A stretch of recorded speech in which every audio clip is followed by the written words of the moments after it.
సభకు నమస్కారం.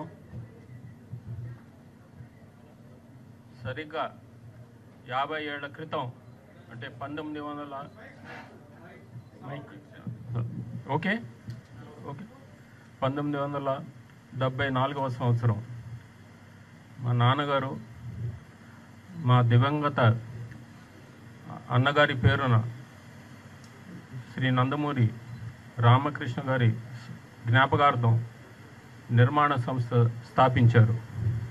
అదే రామకృష్ణ సినీ స్టూడియోస్.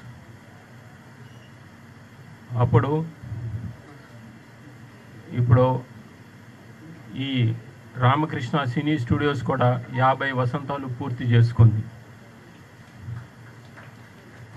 అది ఎవరికి మీ అందరికీ గుర్తు చేస్తున్నాను. అలాగే ఆయనతో పాటు ఒక యువ హీరోని పరిచయం చేయటం జరిగింది. అదే మా తమ్ముడు నందమూరి బాలకృష్ణ గారిని. ఇప్పటికీ 50 సంవత్సరాలు పూర్తయింది. ఆయన ఎన్నో వైవిధ్యమైన పాత్రలు చేశారు, ఎన్నో వైవిధ్యమైన సినిమాలు చేశారు.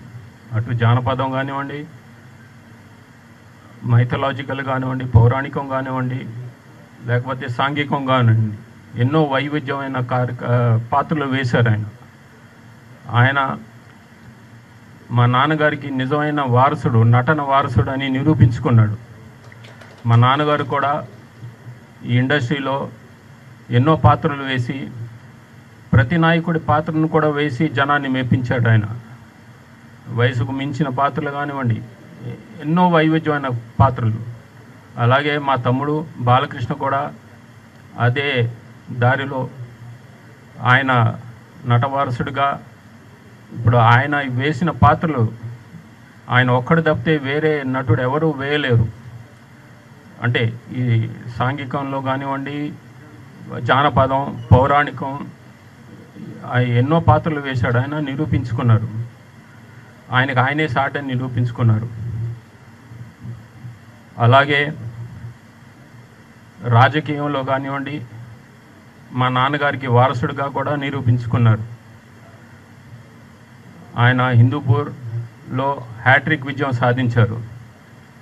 మా నాన్నగారు ప్రాతినిధ్యం వహించిన హిందూపూర్ మా అన్నగారు నందమూరి హరికృష్ణ గారు కూడా ప్రాతినిధ్యం వహించారు. ఇక మీకు అది సినిమా డైలాగ్గా చెప్పాలంటే, హిందూపూర్ గడ్డ నందమూరి అడ్డ అంటారు. అది సో ఆయన ఒక రాజకీయ దురంధరుడుగా కూడా నిరూపించుకున్నాడు. ఆయన సత్తా ఏంటో చాటారు. అలాగే సామాజిక సేవా కార్యక్రమంలో కానివ్వండి, ఆయన ఇప్పుడు ఆయన చైర్మన్గా ప్రాతినిధ్యం వహిస్తున్న క్యాన్సర్ హాస్పిటల్, అది అంచెలంచెలుగా ఎదిగి ఇప్పుడు దేశంలోనే అత్యుత్తమంగా పిలువబడే క్యాన్సర్ హాస్పిటల్గా పేరొందింది. ఆయన ఎన్నో సేవలు, సామాజిక సేవలు చేస్తున్నారు. సో ఇంకా ఎన్నో చెప్పాలి ఆయన గురించి. బట్ ఇది పరిచయ వేదిక అంటే తెలుగులో చెప్తున్నాను. అదే మీ ఆంగ్లంలో అయితే ఇది కర్టెన్ రైజరు, టీజరు, లేకపోతే ట్రైలరు. సో అన్నీ ఇప్పుడే చెప్తే అది కాదు. సో ఎలాగైనా ఈ సినిమా ఇండస్ట్రీ ఆయన్ని ఘనంగా సత్కరించాలని పూనుకుంది. అది ఈ మంత్ ఎండ్ సెప్టెంబర్ 1 నాడు చేస్తున్నారు. సో ఆ విషయాలన్నీ ఆనాడు తెలియజేస్తాను. ఇప్పుడే చెప్తే థ్రిల్ ఉండదు. అది సో ఇంకా మిగతా విషయాలు, ఆ కార్యక్రమాలకి సంబంధించిన విషయాలు చెప్పడానికి కమిటీ సభ్యులు ఉన్నారు. వారందరికీ ఇది థ్యాంక్స్. జై ఎన్టీఆర్, జై హింద్.